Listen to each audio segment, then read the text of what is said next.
Bonjour les amis. Alors aujourd'hui ou cette semaine, on parle sur la portion Toldot. C'est les descendances de Abraham et Yitzhak.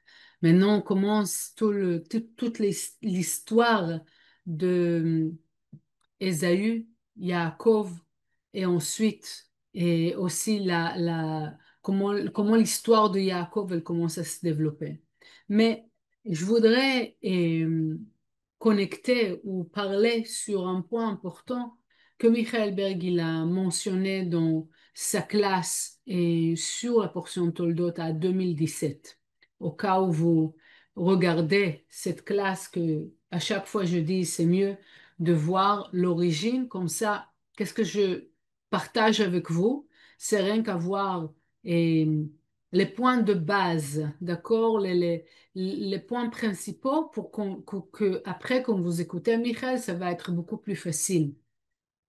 Donc, les deux enseignements très importants qu'on a aujourd'hui, qu'on a pour cette semaine. L'idée que Abraham, même si il est connu d'être le canal de chesed, de le maître de miséricorde, il n'était pas, il n'est pas né avec l'énergie de miséricorde. Il est né avec l'énergie et, de jugement. Mais il a fait tout un travail pendant sa vie qui a ramené, il a ramené Abraham de devenir le canal pour Chesed. Et la même chose pour Isaac. Isaac, il n'était pas à l'origine Gvura ou jugement. C'est à cause, grâce à son travail, de devenir plus jugement qu'il a créé le canal de Gvura, du jugement. Et ensuite, grâce à ce travail-là, on a Yaakov, que lui aussi, il a créé tout au long de sa vie, qui est devenu de Yaakov à Israël, il a créé l'équilibre et il est devenu la force centrale, l'équilibre entre les deux, la colonne centrale qui est la plus puissante et c'est pour ça aussi qu'il y a les descendances, parce que les vraies descendances peuvent être seulement quand le monde est équilibré. Et c'est là que ça s'appelle Israël. Israël, on parle sur tous les gens qui, qui fonctionnent, qui travaillent, qui agissent basés sur les trois colonnes. Ils ont la droite qui est le miséricorde, ils balancent ça, ils équilibrent ça avec le jugement. Et quand il y a des moments du jugement, ils équilibrent ça avec les miséricordes. Et comme ça, ils créent tout le temps cette résistance, cette restriction qui permet la continuation, les toladot, les descendances. OK? Toldot, ça veut dire descendance. OK? Les descendances, ils sont possibles rien qu'on arrive à créer l'équilibre. Mais avant même qu'on arrive à créer l'équilibre, il y a un travail qu'on apprend de chacun des patriarques qui est le changement. Et là, je voudrais que vous réfléchissiez sur les bonnes attributs que vous avez, que normalement vous essayez de être ou de se conduire basé, oui, basé sur ces critères, d'accord? Si c'est la gentillesse, si c'est l'écoute, si c'est le leadership, si c'est l'invention, ok? Et le courage, et le travail, être pas le contraire de fainéant, c'est être avec une énergie, bouger, faire des choses toutes les bonnes choses que vous avez, vous pouvez poser le vidéo, faites toute une liste. Maintenant, comme on a dit, Abraham, il ne s'est pas conduit par sa nature. Il se conduit au contraire de sa nature. Et c'est grâce à ça qu'il a pu créer la force de Chesed.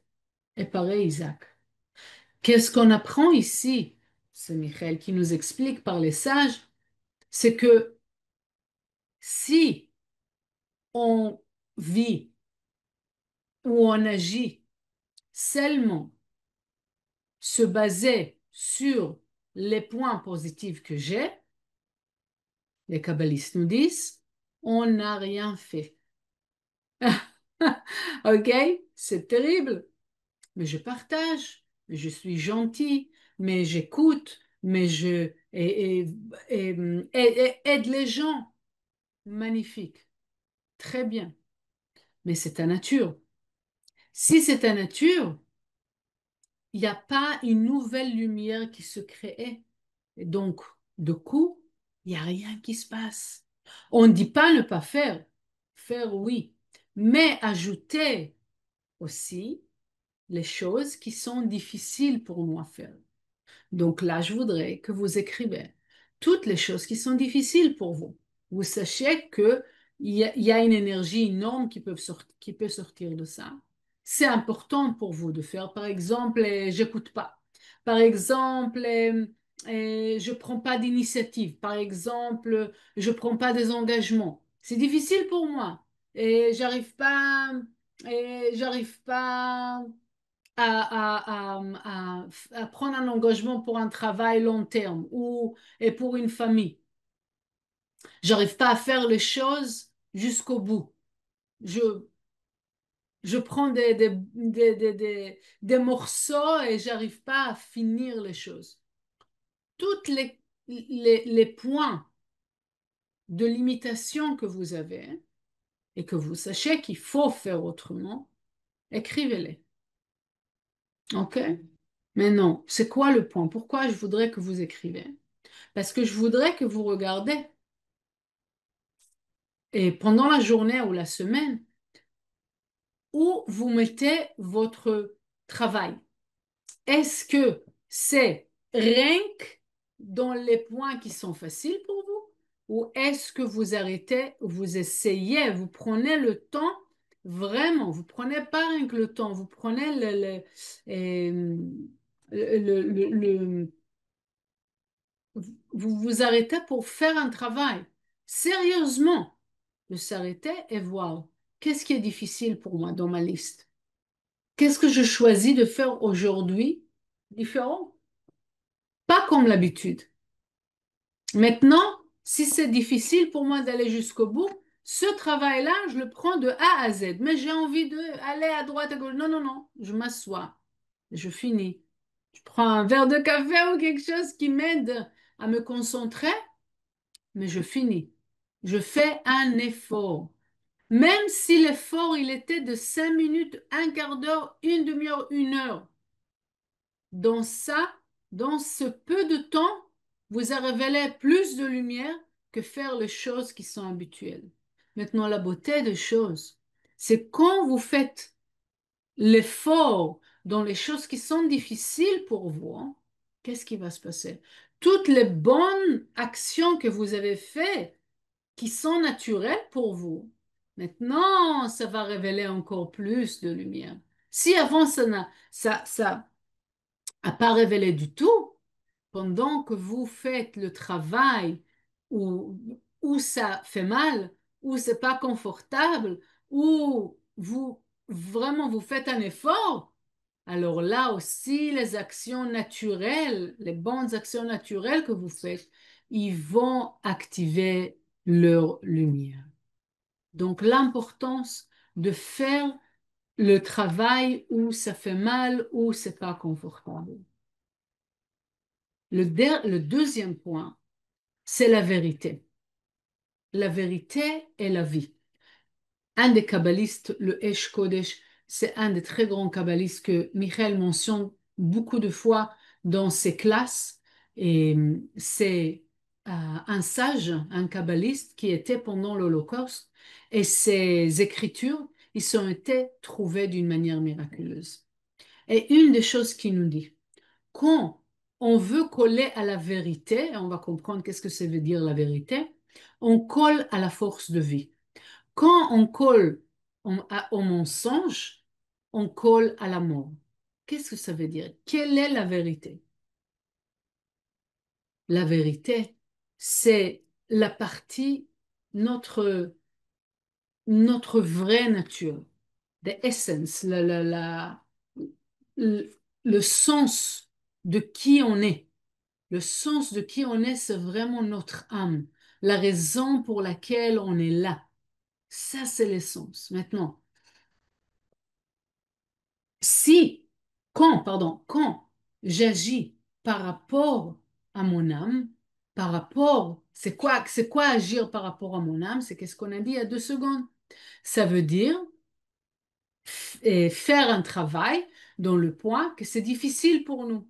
C'est ça que notre âme, elle veut, remplir les manques qu'on a. L'âme, elle est parfaite, mais elle a comme des points dans lesquels elle n'arrive pas à toucher la lumière. Elle a comme une barrière. Elle veut ouvrir cette barrière-là. Donc, pour l'âme, le plus important, c'est de ouvrir les barrières dans lesquelles on n'a pas de connexion avec la lumière. C'est les endroits où ça fait mal. C'est les endroits où c'est pas confortable. C'est les endroits où je sais pas comment faire. Et c'est là exactement que je dois faire le travail. Donc, tant que j'insiste à essayer de faire les choses qui sont pas confortables pour moi, qui sont difficiles pour moi, on a dit, on connecte pardon, on permet à la lumière de s'activer, oui. Mais la deuxième chose, c'est qu'on relie à la vérité. Donc, on relie à, et à la vérité, donc on relie à la vie. OK?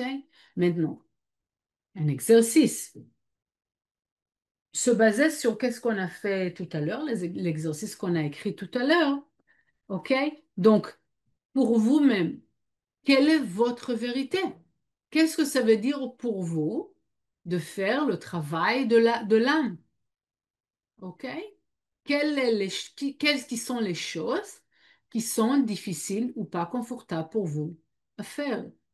Donc, quand vous voyez toute cette liste-là, on n'est pas obligé de faire tout ensemble, mais choisir à chaque fois, cette fois-ci, je mets un point là-dessus. Demain, je vais mettre un point sur quelque chose d'autre. Quand je fais ça, pas seulement j'active la lumière et je bénéficie aussi de la lumière de toutes les bonnes actions que j'ai faites. Mais la deuxième chose, je connecte à la vérité. Je permets à la vérité de se révéler de coup à la force de vie, à la force de continuité. C'est ça à Toldot, on a dit les descendances. On ouvre la prospérité. C'est quoi les descendances? Les descendances, ça peut être les enfants, mais ça peut être aussi les résultats de toutes les efforts que je fais, toutes les germes que je mets. OK? Donc, la deuxième chose que je veux qu'on se pose comme question, quand j'ai envie, par exemple, je dis, je ne suis pas assez courageuse. Et je dis, cette fois-ci, je m'en fous, je fais l'effort pour être courageuse et partir, et, je sais pas, dans un endroit que j'ai peur, ou parler avec quelqu'un que je me sens pas à l'aise de parler, ou dire quelque chose que je sais que c'est bien, mais je me sens pas à l'aise de dire, ok? Je, cette fois-ci, je le fais. Alors, je voudrais que vous posiez encore une fois, une seconde, la question, qu'est-ce qui sont les bruits que j'entends pendant, quand je me décide de faire ça? Quand je me décide de vraiment écouter l'âme et faire la chose que c'est la bonne chose qui va ramener la vérité, qui va ramener la lumière, c'est quoi les bruits que j'entends quand je veux suivre la voix de mon âme? OK? Quand je veux être courageux, quand je veux prendre un engagement, quand je veux devenir un leader ou se conduire comme un leader ou partager la vérité ou aller jusqu'au bout des choses. Quand je décide de suivre mon âme, de suivre la chose qui est difficile pour moi de faire, qu'est-ce qui sont les bruits? Les peurs, les doutes, de quelle manière l'adversaire, il me convainc de ne pas prendre ce chemin. C'est important de voir, c'est important de l'écrire pour que je sois plus vigilant. D'accord? Que je sais. Quand j'entends sa voix de me dire, mais qu'est-ce qui va se passer s'il y aura, si tu parles à cette personne, elle va t'effacer de son livre. Et si tu parles, et si tu lui dis ça et ça, elle va plus t'aimer. C'est quoi les voix? Pourquoi je veux entendre ces voix ou je veux les identifier? Parce que je sais que ces voix-là, ils sont pas vrais. Et ils me ramènent à quoi? Au mensonge. Ils me ramènent à l'énergie de mort, à l'énergie limitée. C'est pas avec ça qu'on veut relier. On veut relier avec la prospérité, l'infinité, etc. Donc la vérité. Donc faire les choses qui sont pas, qui sont dures pour moi de faire, ou c'est pas naturel pour moi de faire. Alors, qu'est-ce qui me bloque pour les faire? Quand j'arrive à l'identifier, les entendre, savoir comment, ça peut pas arriver deux fois. La prochaine fois que ça arrivera, je saurai l'identifier et je saurai ne pas écouter ça. Maintenant, pour pouvoir vraiment, ok, pardon, pour pouvoir vraiment faire ce travail-là, je voudrais partager avec vous une petite méditation. Ok? Vraiment très courte. Je vais lire un peu le Zohar. Mais pendant que je lis le Zohar, je voudrais que vous fermez les yeux. Et vous voyez dans votre imagination le point que vous sachez que c'est très important pour vous de faire ça. Comme on a dit, par exemple, aller jusqu'au bout, par exemple, de prendre le leadership, par exemple, d'être courageux, par exemple, de prendre des initiatives, par exemple, de prendre un engagement. C'est quoi le point? Un point. Pensez à une seule chose. Une seule chose. Et je veux que vous regardez ou vous imaginez que vous arrivez à le faire, ok? Vous arrivez à le faire. Vous arrivez à le faire, vous avez toute la possibilité, vous entendez rien du tout. Vous êtes capable, vous avez fait. Vous avez commencé à se conduire comme des leaders, vous avez pris un engagement, vous avez pris de l'initiative, vous étiez courageux. Quelle sorte de lumière, quelle sorte de beauté, quelle sorte de cadeau ils sont produits de ça. Il faut que vous arrivez à voir les cadeaux, la beauté, la force, la lumière qui se produit de ça.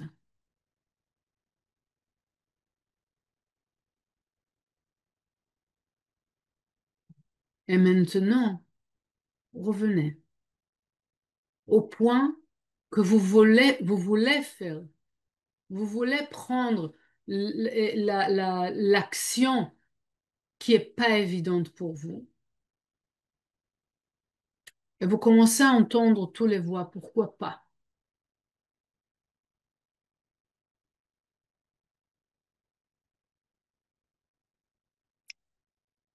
Vous essayez pas de arrêter les pensées, mais laissez-les passer travers vous. Ils vont pas s'arrêter chez vous. Ils vont passer travers. Et pendant que je scanne le Zohar, je lis le Zohar pour vous, doucement, doucement, vous entendez rien que ma voix et pas vos pensées. באורייתא, אינון כל רזין עילאין חתימין. דלה יכלין להידבקה באורייתא, כל אינון מילין עילאין. דהתגליין ולה התגליין. באורייתא, אינון כל מילין דהילה ולטאטא. כל מילין דעלמא דין, וכל מילין דעלמא דעתי באורייתא אינון. ולט, מאן דישגח וידע לון, ובגין כך כתיב, מי ימלל גבורות השם, ישמיע קול תהילתו.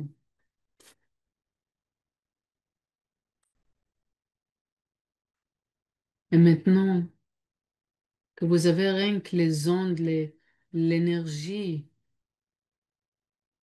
des paroles du Zohar, vous avez assez de force de agir. Il n'y a rien qui vous dérange. Le bruit est effacé. Il est passé et il vous a laissé. C'est à vous de choisir si vous gardez ce bruit ou vous lâchez.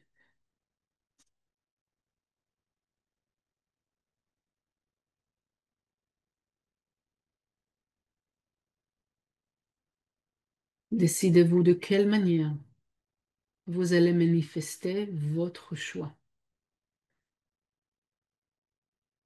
En 3 étapes. Ça va être quoi le première étape, le deuxième et le troisième. Très bien. Vous pouvez doucement, doucement revenir ici et maintenant. Arrêtez le vidéo. Écrivez les 3 points ou peut-être d'autres forces ou compréhensions que vous avez reçues.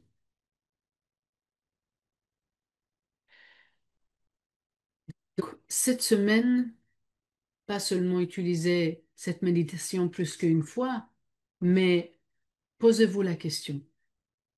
Pourquoi je fais qu'est-ce que je suis en train de faire? Est-ce que c'est parce que mon âme, elle me pousse à le faire? Je choisis par mon âme ou parce que je suis en train de faire qu'est-ce que les gens pensent? Je fais ça parce que mon entourage pense que c'est la bonne chose de faire. Et oubliez pas que chaque chose que vous choisissez de faire, chaque partage, chaque action dehors de vous-même, vous faites pas pour les autres. Le contraire, les actions de partage que vous faites, ils peuvent pas être pour les autres. Sinon, c'est pas une action de partage. Mais quand vous faites vraiment une action de partage, le vrai partage arrive de l'âme. C'est pour ça que chaque action de partage que vous faites, elle est, elle est pour votre âme. Ok. Voilà. Donc, la question, je la répète, pourquoi je fais qu'est-ce que je suis en train de faire? Parce que les autres m'attendent de le faire ou parce que mon âme, elle m'a guidée de le faire. Voilà. Je vous souhaite vraiment une très bonne semaine et d'avoir plein de toldotes, plein de descendances.